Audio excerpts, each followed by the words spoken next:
অনেক নতুন মুখ। এখন পর্যন্ত যদি সিলেক্টর হিসেবে আপনার সার্ভিসটা টুর্নামেন্টটা কেমন হচ্ছে, এক্সপেকটেশনটা কতটুকু হচ্ছে?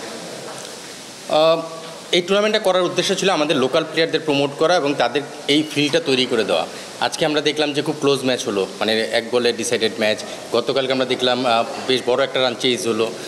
এরকমভাবে যদি এগোতে থাকে আমাদের প্লেয়ারদের এক্সপিরিয়েন্সটা ডোমেস্টিকের মাধ্যমে হয়ে যাবে, যেটা বিপিএলও আমাদের ডোমেস্টিক, বাট ওটাকে ইন্টারন্যাশনাল একটা ফ্লেভারে আমরা চিন্তা করি। সো এখান থেকে যখন এই ধরনের ম্যাচগুলো তারা খেলে এক্সপিরিয়েন্স করবে, সেটা অবশ্যই তাদের ফিউচারে কাজে লাগবে। ফর এক্সাম্পল, আজকে যদি আমি ম্যাচটা দেখি, মঈন যেভাবে ব্যাট করছিল, হয়তো স্ট্রাইকে থাকলে ও ম্যাচটা খুব সহজে শেষ করতে পারতো, বাট ও যে স্ট্রাইকটা চেঞ্জ করলো, এটা যে একটা ভুল করেছে, আজকের এই ম্যাচ থেকেও শিক্ষা নিল। আমি শিওর যে এই ধরনের ম্যাচ, এই ধরনের প্লেয়াররা যত খেলবে, সেই এক্সপিরিয়েন্সটা তাদের কাজে লাগবে।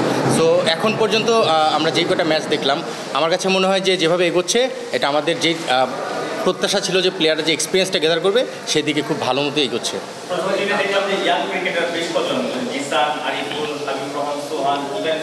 জুনিয়র ক্যাপ্টেন যে তামিম, সবাই বিক্রি করেছে, ভালো ব্যাটিং করেছে। আজকে দেখলাম যে সিনিয়র তামিম, ওভারঅল আসলে সিনিয়র তামিম ব্যাটিং কেমন লাগলো, এবং জুনিয়ররাও আসলে তালে তাল মিলাচ্ছে, সিনিয়ররাও পারফর্ম করছে, সব কিছু মিলে টুর্নামেন্টটা কতটা হাইপি উঠলো। একটা জিনিস এখানে আমি শেয়ার করতে পারি, আমাদের ইয়াং যারা খেলছে, তাদের কিন্তু এই টুর্নামেন্টের মাধ্যমে সারা বাংলাদেশের প্রতিটা মানুষ দেখছে। একমাত্র ওয়ালটন এসি দিচ্ছে 1 বছরের রিপ্লেসমেন্ট গ্যারান্টি। বাট আপনি যদি দেখেন বাংলাদেশের ক্রিকেট কালচারটা এখন, তারা কিন্তু এই ধরনের টুর্নামেন্ট খেলে। কোথায় খেলে? তারা যখন একাডেমিতে ট্রেনিং করে বা বিভিন্ন জায়গায় টুর্নামেন্ট খেলে, আপনি দেখবেন তারা কিন্তু টি-20 ম্যাচ প্রচুর খেলে, কিন্তু এই ধরনের এনভায়রনমেন্টে খেলে না। সো টি-20 তাদের খেলার এক্সপিরিয়েন্সটা রয়েছে, যদিও ওইটা ডিফারেন্ট চ্যালেঞ্জ থাকে, বাট এখানে তাদের একটু বড় আসরে খেলছে, এরপরে বিপিএলের আসরে খেলবে, তারপরে ইন্টারন্যাশনাল খেলবে। সেই জায়গা থেকে আমাদের ইয়াং প্লেয়াররা যেভাবে পারফর্ম করছে গত 2 দিন যাবৎ, আমি বলবো যে তাদের জন্য খুব ভালো একটা এক্সপিরিয়েন্স। কারণ আমরা কিন্তু একটা পালাবদলের সময় চলছে, সেখানে আসলে এই প্লেয়াররা যখন এভাবে পারফর্ম করবে, আমাদের সিলেকশন পয়েন্টের ভিতরে কিন্তু একটা দৃষ্টিভঙ্গি তৈরি হবে, তাদের প্রতি আলাদা একটা নজর আসবে। সো সেই কাজটা তারা করে যাচ্ছে। Still long way to go, but আমার মনে হয় যে এটা তাদের জন্য খুব ভালো একটা প্ল্যাটফর্ম নিজেকে প্রমাণ করার জন্য। পাশাপাশি সিনিয়র তামিমের কথা যেটা বললাম আমরা, সিনিয়র তামিমের বিষয়টা হচ্ছে তার ব্যাটিংটা আমি আজকে পুরোটা অবজার্ভ করেছি, আমি মাঠেই ছিলাম। তার ব্যাটিং দেখে যে শেখার,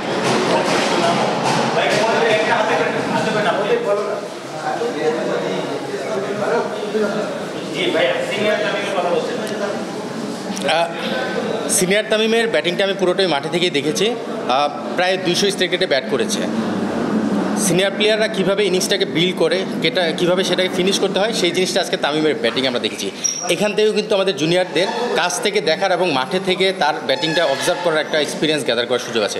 সো আমার মনে হয় যে ব্যাটিং সবসময় টি-20 ক্রিকেট আমরা মনে করি পাওয়ার হিটিং অবশ্যই দরকার। তার সঙ্গে কীভাবে ব্যালেন্স ঠিক রেখে, শেপ ঠিক রেখে শটস খেলা যায়, তামিমের ডাউন উইকেট শটগুলো দেখলেই বোঝা যায়। সো আমার মনে হয় যে তামিমের কাছ থেকে যে শেখার যে বিষয়টা, আমরা সবসময় বলি যে সিনিয়র প্লেয়ারদের কাছ থেকে শেখার যে বিষয়টা, সেখানে কিন্তু আজকে তামিমের সেই ব্যাটিংটা আমরা দেখেছি।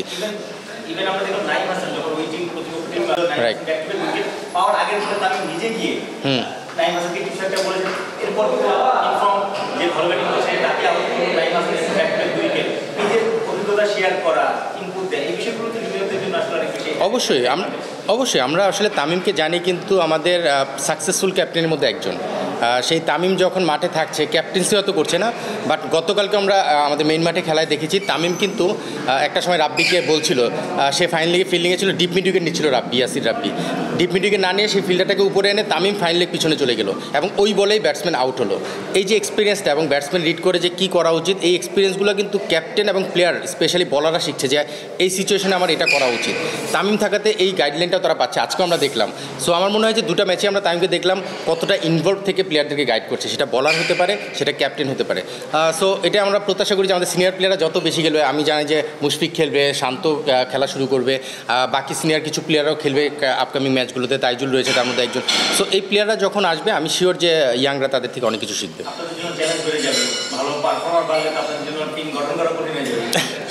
না, এটা আসলে আমাদের দেশি প্লেয়ারদের খেলা। এটা আমরা চিন্তা করি আসলে একটা প্ল্যাটফর্ম যেখানে অনেক নতুন প্লেয়ার নিজেদের পরিচয় করাবে আমাদের এই টুর্নামেন্টের মাধ্যমে। সেই কাজটাই তারা করছে।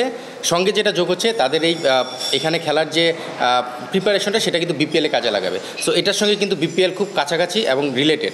সো সেই জায়গা থেকে অবশ্যই সিলেকশন বিষয়টা তো সবসময় আমরা চাই যে যতটা কঠিন হবে আমাদের জন্য, আমরা সেটাই চাই আমাদের দেশ এগিয়ে যাবে।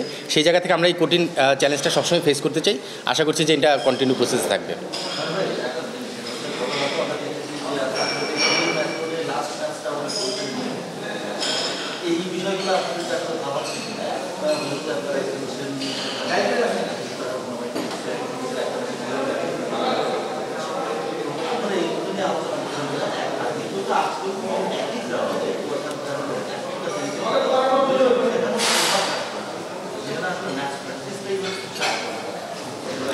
খুব ভালো কোশ্চেন। কালকে আমি দেখেছি আমাদের কিছু প্লেয়াররা এটা নিয়ে একটু অবজারভেশন দিয়েছে, জানিয়েছে। আসলে সেটা কমপ্লেনও বলতে পারেন, অবজারভেশনও বলতে পারেন। এটা ভালো একটা কোশ্চেন। এই জন্য বলবো আমি এটা নিয়ে চিন্তা করেছি। কালকেও আমরা ম্যাচের এক ম্যাচের মাঝখানে আরেক ম্যাচ নিয়ে মাঝখানে যখন কথা বলছিলাম, আমি নান্নু ভাই, রাজ্জাক ছিলাম। পরে আমাদের এনামূলক মনি ভাইকে আমরা ডেকে এটা নিয়ে আলোচনা করেছি। আপনারা হয়তো জানেন যে এই ম্যাচগুলোতে এখন কিন্তু টস আগে হয়ে যাচ্ছে, মানে খেলা চলাকালীন সময় সেকেন্ড ম্যাচের টস হচ্ছে। এই ধরনের কিছু প্ল্যানিং আমরা করেছি। আপনারা হয়তো জানেন যে আমাদের যেটা আউটার গ্রাউন্ড সেখানে কিন্তু কোনো ড্রিঙ্কসের ব্যবস্থাও নেই। সো এরকমভাবে কিছু কিছু বিষয় আমরা কারেকশন করার চেষ্টা করছি। তারপর আমি বলবো, আপনি আমাদের এমন একটা সময় খেলা হচ্ছে যখন ওয়েদার কন্ট্রোলের কারোই নেই। আপনি জানেন কুয়াশার উপর তো আমাদের কন্ট্রোল নেই। মাঠ যদি কুয়াশার কারণে ভারী হয় সেটা আসলে খুব বেশি কন্ট্রোলেবল না। তবে এখান থেকে আমি একটা পজিটিভ খুঁজে পেয়েছি। আপনি ডিএল মেথডে কিন্তু ইন্টারন্যাশনাল ম্যাচও খেলতে হতে পারে, বৃষ্টির মধ্যেও খেলতে হতে পারে। সো পজিটিভ যদি আপনি খোঁজেন, প্রতিটা জায়গা থেকে আপনি পজিটিভ খুঁজে পাবেন। আমার মনে হয় এটা তাদের জন্য একটা প্রিপারেশন যে ডিএল পজিশনে যদি ম্যাচ চলে আসে সেখান থেকে কীভাবে ম্যাচটাকে বের করতে হবে। ওয়েদার যদি ডার্ক হয়ে যায় তখন সেটাকে কীভাবে অ্যাডজাস্ট করতে হবে। সো আপনি পজিটিভস খুঁজলে আমি শিওর যে প্লেয়াররা সেখান থেকে অনেকগুলো পজিটিভস খুঁজে পাবে, এবং আমি সেটাকে সেইভাবে চিন্তা করতে যাচ্ছি। যেহেতু ওয়েদার বা এই গ্রাউন্ডের ফ্যাসিলিটিস বা এই জায়গাগুলোতে আমাদের কন্ট্রোলে নেই, সেই জায়গা থেকে পজিটিভটা খুঁজে যদি চিন্তা করি, আমি শিওর যে প্লেয়াররা সেটা থেকে বেনিফিটেড হবে।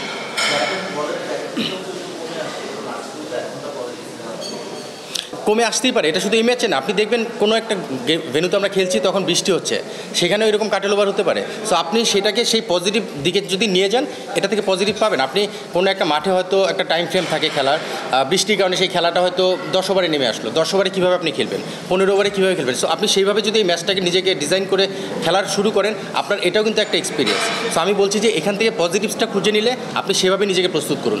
সো আমার মনে হয় যে সবসময় যে 20 ওভারে খেলা 20 ওভারই হয় তা না। আমরা ওয়ার্ল্ড ক্রিকেটে রেগুলার দেখছি কাটেল ওভার হচ্ছে, ডিএল মেথডে খেলা চলে আসছে। সো আপনি কি সেই অনুযায়ী যদি নিজেকে মানিয়ে খেলতে পারেন, সেই এক্সপিরিয়েন্সটা আপনার ফিউচারে কাজে লাগবে।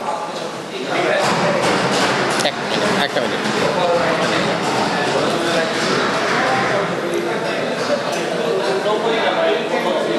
এটা আসলে কিছু করার নেই, প্লেয়াররা জানে না তো। হ্যাঁ,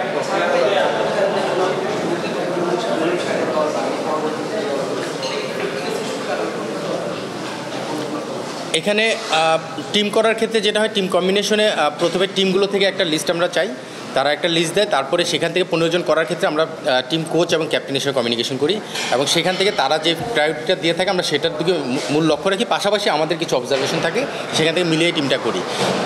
মুনিম যদি আপনারা বলেন, নো ডাউট আমাদের T20 একটা ভালো প্লেয়ার হতে পারে, কিন্তু আপনারা যদি দেখেন লাস্ট 2 বছরে আমরা কোন জাজমেন্টে তাকে T20 স্কোয়াডে আনবো, সেটা ঢাকা প্রিমিয়ার লিগ ছাড়া কিন্তু খুব বেশি অপশন ছিল না, বিপিএলও সে খেলেনি। সো লাস্ট 2 বছরের প্রিমিয়ার লিগের পারফরমেন্স যদি দেখেন, সেখান থেকে আপনি তাকে ফার্স্ট প্রায়োরিটিতে আনবেন কি আনবেন না, সেই জাজমেন্টে আপনার যেতে হবে।